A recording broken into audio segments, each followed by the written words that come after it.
हिमाचल विधानसभा चुनावों में भारतीय जनता पार्टी की मुश्किलें बढ़ती हुई नजर आ रही हैं। यही वजह है कि आला नेतृत्व पहले दिन से ही मैदान में डटा हुआ है। राष्ट्रीय अध्यक्ष जेपी नड्डा शुरू से ही हिमाचल में हैं। उत्तर प्रदेश के मुख्यमंत्री योगी आदित्यनाथ भी यहां बार बार आ रहे हैं। प्रधानमंत्री नरेंद्र मोदी भी 2 बड़ी रैलियां कर चुके हैं। एक कल करने जा रहे हैं। चुनाव की घोषणा से पहले भी वो ताबड़तोड़ कई रैलियां कर चुके हैं। दरअसल हिमाचल प्रदेश में फिर से अपनी सरकार बनाने के लिए भाजपा जिस मिशन को लेकर चल रही है, उसे हासिल करने के लिए पार्टी ने न केवल अपने मंत्रियों के टिकट बदले बल्कि नए चेहरों पर भी दांव खेला।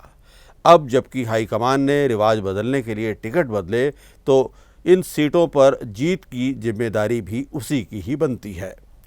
यही कारण है कि भाजपा के राष्ट्रीय अध्यक्ष जेपी नड्डा अपनी टीम सहित हिमाचल में डटे हुए हैं। गृह मंत्री अमित शाह और अन्य केंद्रीय मंत्री भी प्रदेश में डेरा डाले हुए हैं। उत्तर प्रदेश के मुख्यमंत्री योगी आदित्यनाथ सहित भाजपा शासित राज्यों के अन्य मुख्यमंत्री और संगठन के पदाधिकारी भी यहां पर मोर्चा संभाले हुए हैं। मोदी स्वयं तो बार बार आ ही रहे हैं। हिमाचल विधानसभा चुनाव में पार्टी ने भले ही नए कैंडिडेट मैदान में उतारे हों, लेकिन इनको जिताने की जिम्मेवारी अब पार्टी की है।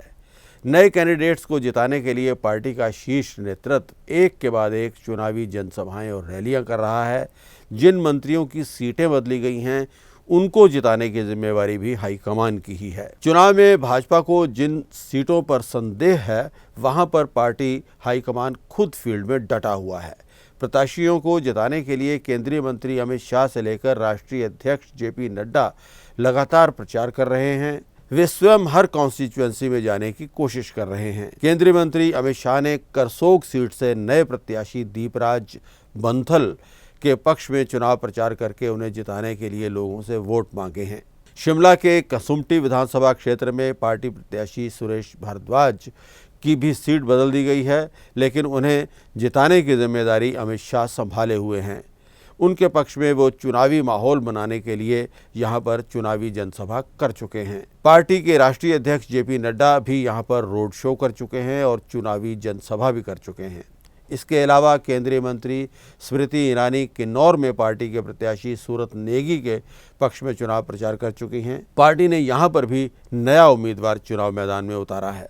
शिमला ग्रामीण में भी स्मृति ईरानी रवि मेहता के पक्ष में चुनाव प्रचार कर चुकी हैं। यहां से वे नए उम्मीदवार हैं।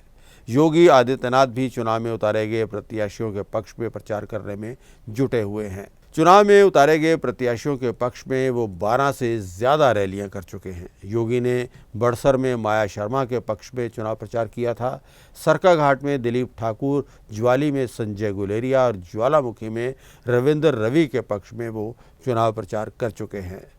कुल मिलाकर भारतीय जनता पार्टी पूरी शिद्दत के साथ चुनाव प्रचार में लगी हुई है, लेकिन उसकी राह आसान नज़र नहीं आ रही है।